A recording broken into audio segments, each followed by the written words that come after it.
New York City, 1958. A small interrogation room in the 28th precinct. Malcolm X sits alone at a metal table, wrists cuffed. Three detectives enter. The oldest one looks at Malcolm's file, then at Malcolm, and mutters something about a street preacher who probably can't even read. 5 minutes later, that same detective is on the phone with his superior, voice tight, mentioning a problem. The room measures 8 feet by 10 feet, gray concrete walls. No windows. A single metal table bolted to the floor. 2 chairs on one side, one on the other. The overhead fluorescent light flickers occasionally. The air smells like old coffee and cigarette smoke. The temperature is deliberately cold, designed to make people uncomfortable, designed to make them want to leave.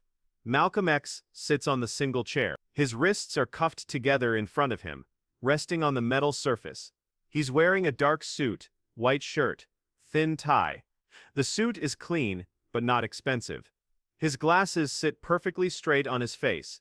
His posture is upright, spine straight, shoulders level. He's not slumped. He's not fidgeting. He's simply sitting, breathing normally, eyes forward, waiting. He's been waiting for 2 hours. No water, no bathroom break, no explanation. This is standard procedure.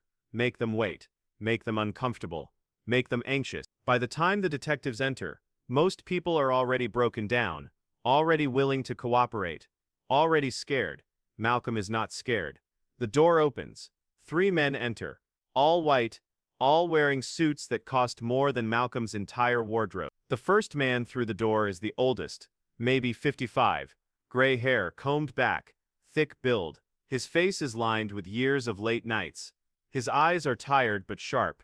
His name is Detective Brennan. 28 years on the force, 15 years as a detective. He's good at his job. He knows how to read people, how to find weakness, how to apply pressure. The second man is younger, maybe 40, leaner, nervous energy. He moves quickly. His name is Detective Harris. 10 years on the force, 7 years as a detective. He's ambitious, wants to move up. He carries a folder under his arm, Malcolm's file. The third man is the youngest, maybe 35, controlled, measured, quiet. His name is Detective Sullivan. 8 years on the force, 5 years as a detective. He's the observer, the one who watches body language, who notices inconsistencies.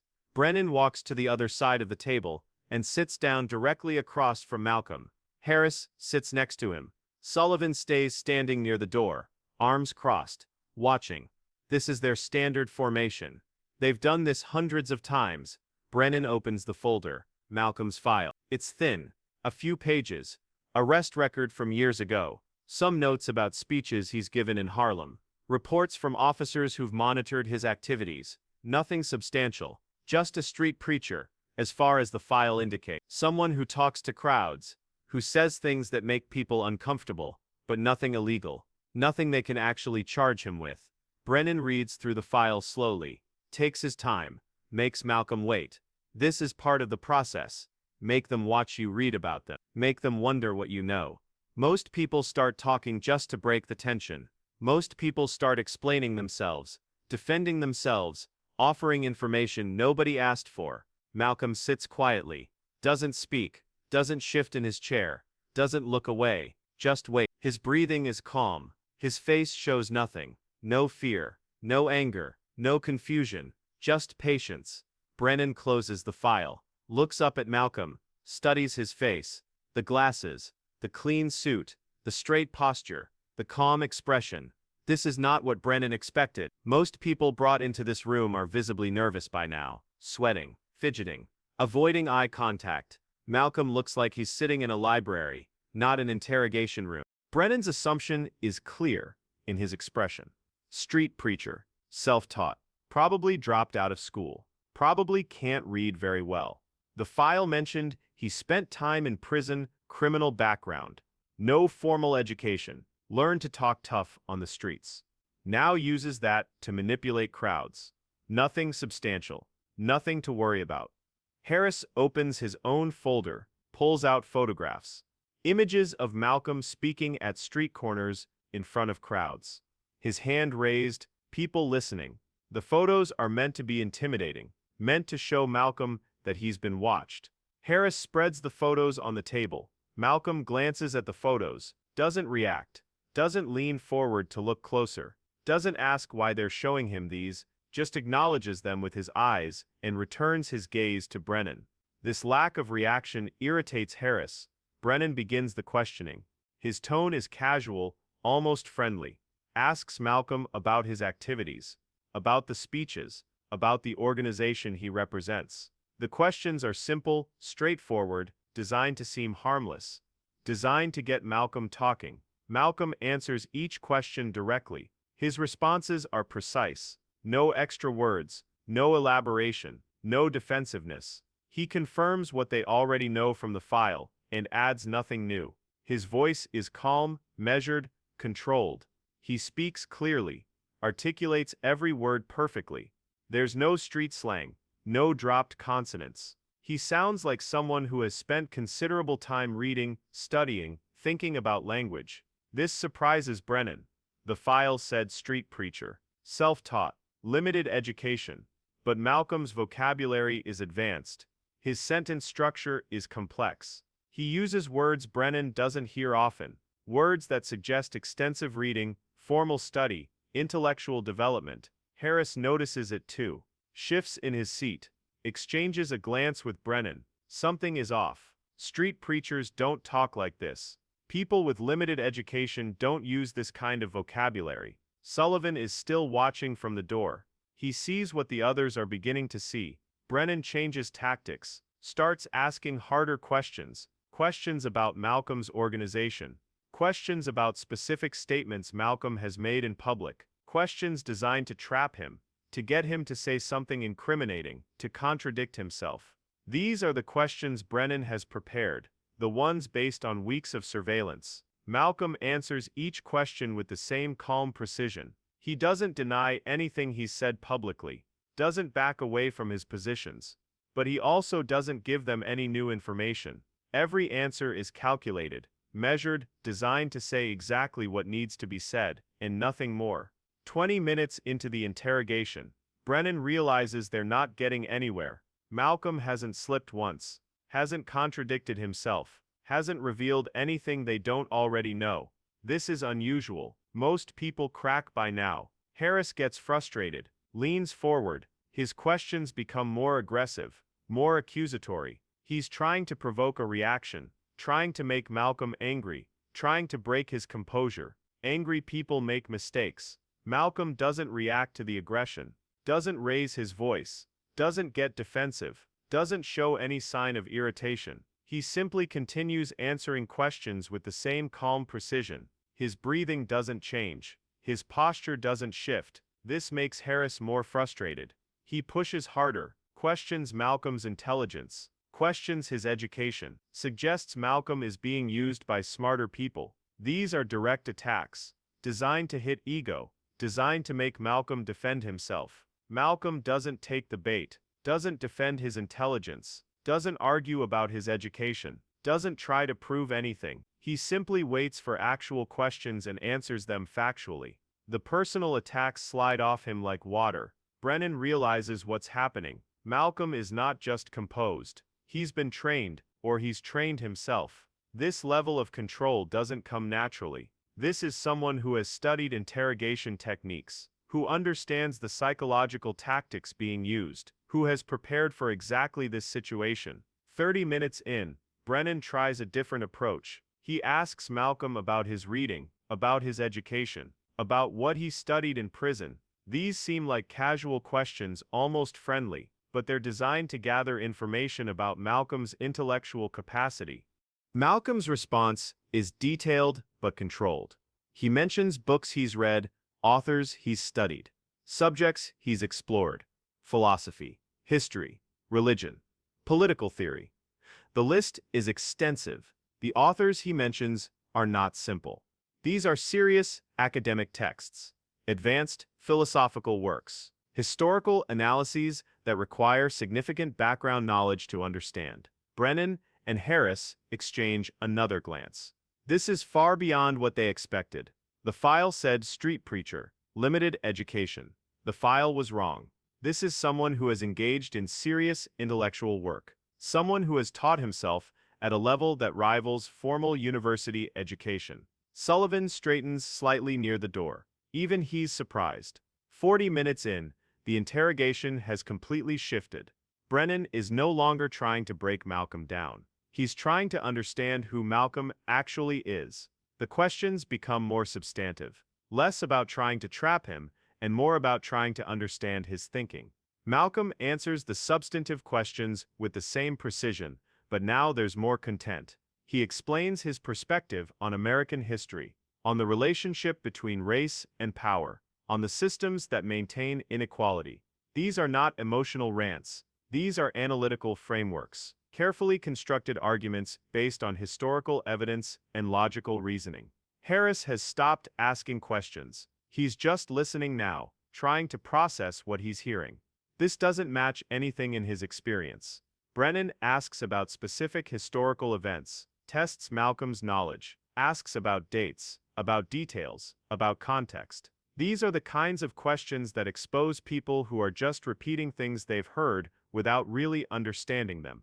Malcolm answers every question accurately, provides context, corrects minor inaccuracies in Brennan's own questions, references sources, connects different historical events to show patterns.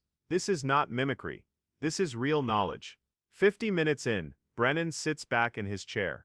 The interrogation is over, not because they've gotten what they need, but because there's nothing to get. Malcolm hasn't done anything illegal. They have no grounds to hold him. They brought him in hoping he'd be an easy target, someone they could intimidate or manipulate.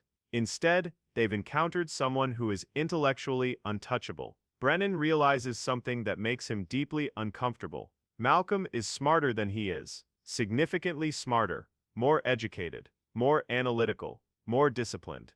The man sitting across from him in handcuffs is not someone who can be broken with standard interrogation techniques. Harris sees the same realization crossing Brennan's face, sees the shift. They came in here as the ones in control. They're leaving as the ones who made a mistake. Sullivan pushes off from the wall. The interrogation is ending. Brennan closes the folder, stands up, tells Malcolm he's free to go. No charges, no reason to hold him. The words are professional, but underneath there's something else, an acknowledgement that they underestimated him. Malcolm nods slightly, doesn't smile, doesn't gloat, just acknowledges that he'll be released and waits for the handcuffs to be removed. An officer enters to remove the cuffs and escort Malcolm out. The three detectives leave the interrogation room first, walk down the hallway together in silence. They need to explain this to their captain, need to explain why they brought Malcolm in, held him for 3 hours, and are releasing him with nothing.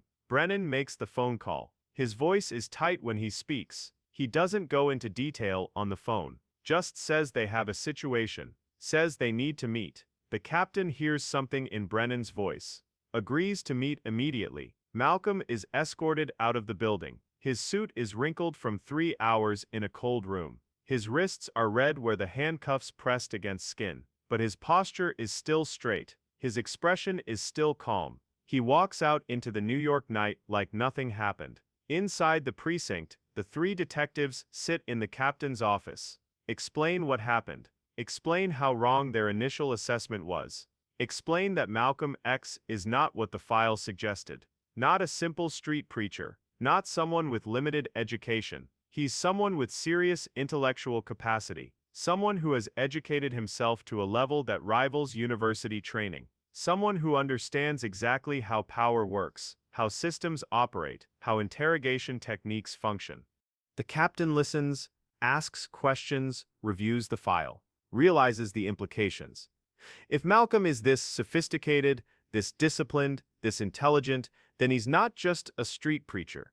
He's a strategist, a thinker, someone who can influence large numbers of people not through emotional manipulation, but through intellectual persuasion. The captain makes his own calls. Up the chain, the file needs to be updated. The assessment needs to change. Malcolm X needs to be watched more carefully, not as a simple agitator, but as a serious intellectual threat. 3 days later, Malcolm gives a speech on a Harlem street corner, the same corner where he's spoken dozens of times before. The crowd is larger than usual. Word has spread that he was arrested. People want to hear what happened. Malcolm doesn't mention the arrest, doesn't talk about the interrogation, doesn't make himself a martyr. Instead, he continues his regular message. Talks about education, about the importance of reading, about understanding history, about developing intellectual independence. The crowd listens intently.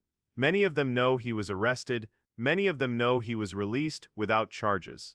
The fact that he's standing here, calm and composed, continuing his work like nothing happened, sends a message more powerful than any words about the arrest could. 2 weeks later, surveillance reports on Malcolm's activities increase. More officers assigned, more detailed documentation.